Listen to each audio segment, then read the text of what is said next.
Okay, so I have to admit I was only partially paying attention while I was watching like the beginning of the service because all I could think about was how awesome the wave looked, but I was way over there, so I couldn't see it from up here, so I would love if I could see it from this perspective.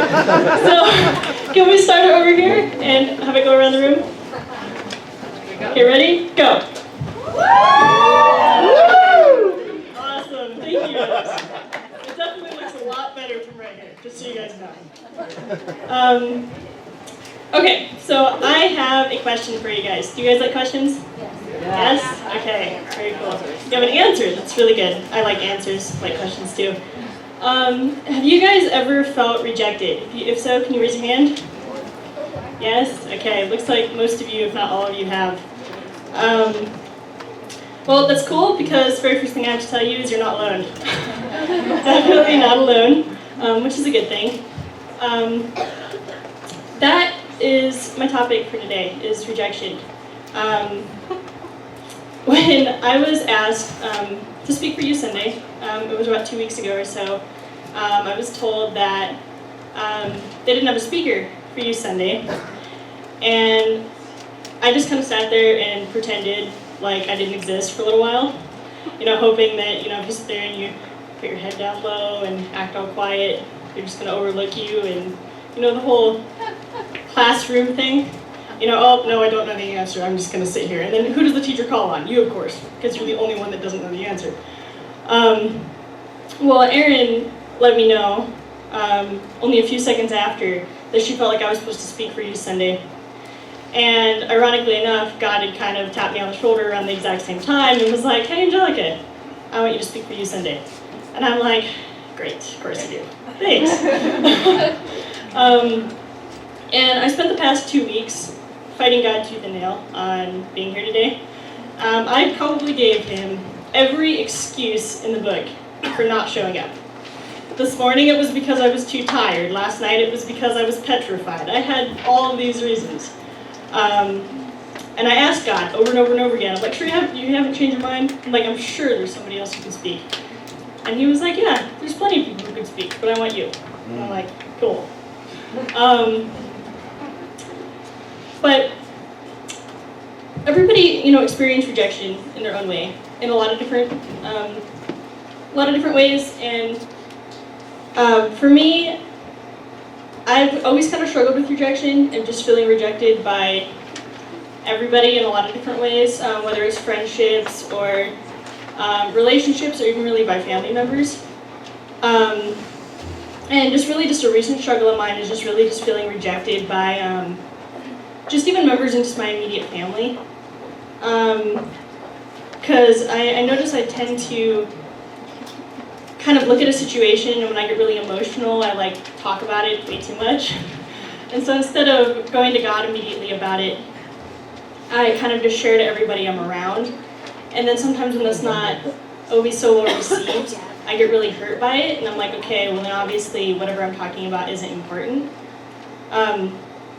And one thing that God was just, he kind of revealed it to me in between services actually,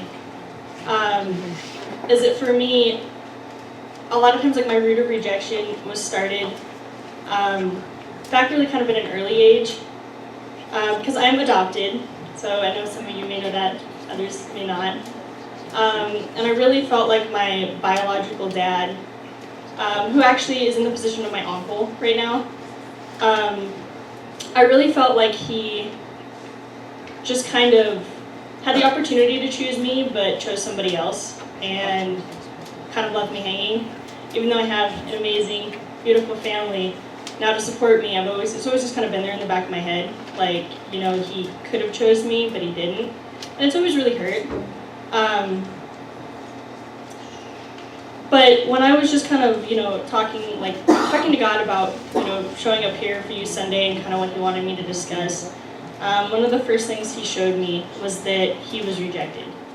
And it shouldn't really have came to a surprise, you grow up in church, you realize that he was obviously rejected many, many times, but that was just kind of something he personally let me know. He's like, "Angelica, you act like you're the only one who's ever felt rejected, but like even if not another person ever felt rejected, like I have, so I know what you're going through.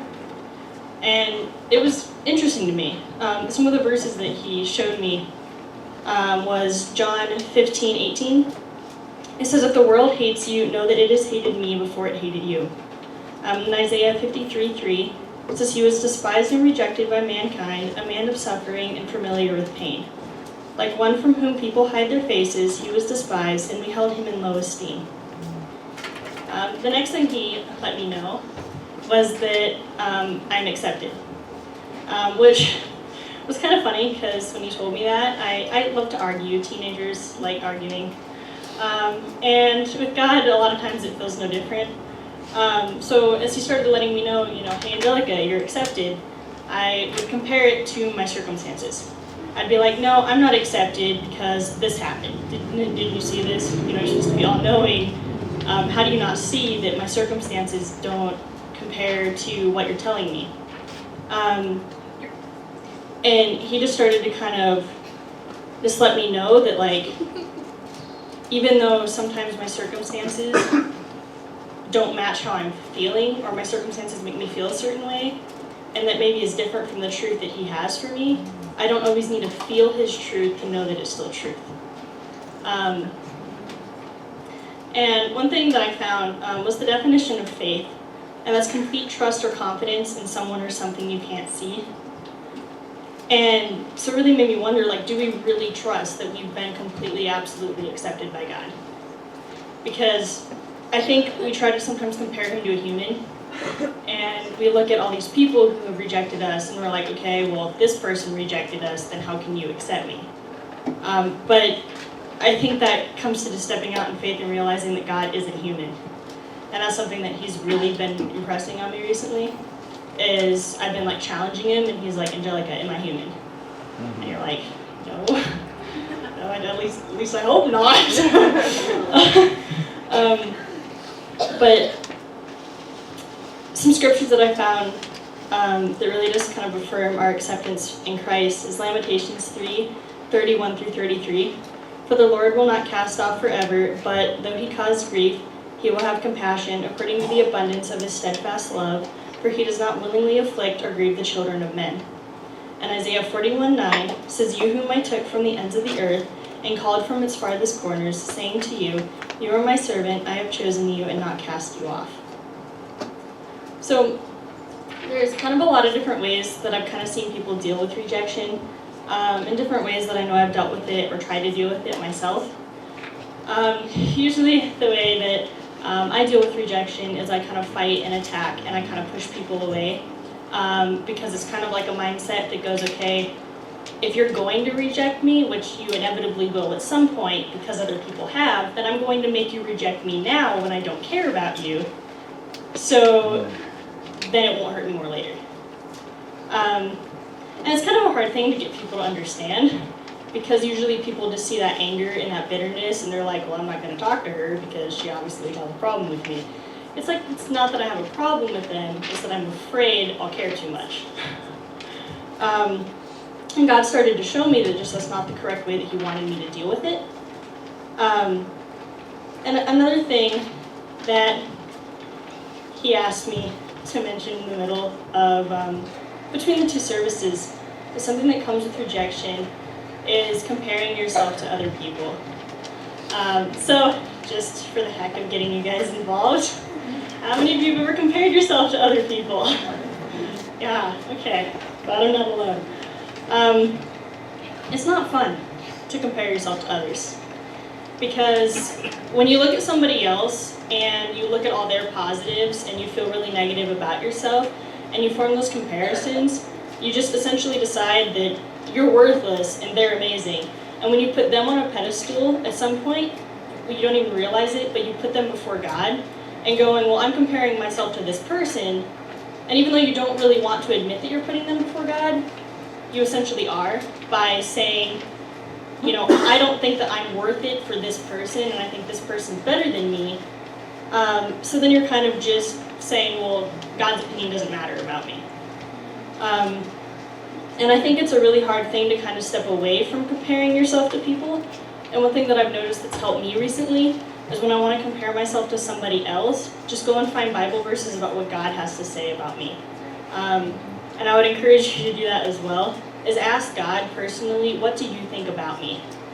Because sitting in the pattern of going, well, this person has this aspect, I don't have this aspect, so this means I'm worthless. Doing that over and over and over again just creates like this pattern of just demeaning your self-worth. And when you do that, you're not opening your heart up to allow God to speak to you. You're just kind of getting stuck in the same negative pattern. Another big one is self-condemnation. Is really just, that kind of goes along with what I was saying, but just really just kind of just being really hard on yourself. That usually takes the form of like looking at your circumstance and going, because this happened, I'm worthless as a person. But really we need to look at it and go, this happened and it hurts, but rejection doesn't define me as a person. And you can really do that with anything that you're struggling with, whether it's like sadness or anger or depression or hurt, and just looking at it and going, this feels really, really big right now, but it's not what defines me. I want to ask God really how to deal with rejection. Because I told him, I'm like, why do you want me to go in front of everybody on Sunday and talk to them about rejection and specifically how to deal with it? Because I told God, I'm like, the irony. I said, how hypocritical. I said, I have no clue how to deal with it. And he's like, yeah, you do. He's like, take it to me. And I'm like, oh, now I feel a little bit silly. That's what he told me, is he wants us to take our problems and the things that we're struggling with to him, and he wants it to be personal. He doesn't just want us to go, oh, hey, God, here's all my stuff that everybody told me today. Here, dump it off at his doorstep and leave like the mailman. How personal is your relationship with the mailman? Hopefully not that personal. So you want to take the time to really just get to know God, get to know who he is, and to do that, you need to share with him, because a relationship is a two-way street. And when you take your wounds to him, he wants you to also ask him to start healing it. You can, share with just about anybody, but it's special with your relationship with God, because he's the only one that can actually heal your heart and heal the brokenness that you're in. So when you take it to him, you have to go, God, can you come into these holes that are in my heart and help heal it? And he will, but it's also not always a pain-free process. As I've had to learn, when you ask God to open up an area of your heart and have him come into it, it hurts, because he takes those memories and he brings them back and tries to show you how he was in those. But in order to do that, he has to bring the memories back. And that's not always a very fun process, but I want to encourage you guys to start letting him heal it. Because from personal experience, continuing to shut him out, it doesn't help. And you just get more frustrated with yourself, more angry, more hurt, definitely more bitter. Because the longer you stay in that place of not being receptive to God, the more you become bitter towards his people, and the less that you allow yourself to be receptive to God using you to glorify him. So, another just big thing when it comes to rejection is forgiveness. And this one, I actually was talking to my dad about forgiveness last night, because we were just talking about rejection and just different aspects of it, and he mentioned to me, he's like, you should have forgiveness in there. And I told him something along the lines of, there's a reason I didn't put that in my notes. And I asked God later that night, I'm like, what Dad said about the whole forgiveness thing, I'm like, you don't want me to talk about that, right? I'm like, hey, can I just dust that over, put it under the rug? And God's like, what do you think? And I'm like, okay, so I'm supposed to forgive. And he's like, yes, you are. And so the thing with forgiveness is I'm not standing up here going, oh yeah, I've totally forgiven all the people that have hurt me. Honestly, if I've forgiven one person that hurt me, that'd be a great start. But I think we need to come to a point where we need to really just look at our heart and just kind of look at where we're at with God and realize that forgiveness will set ourselves free, but it will also set them free.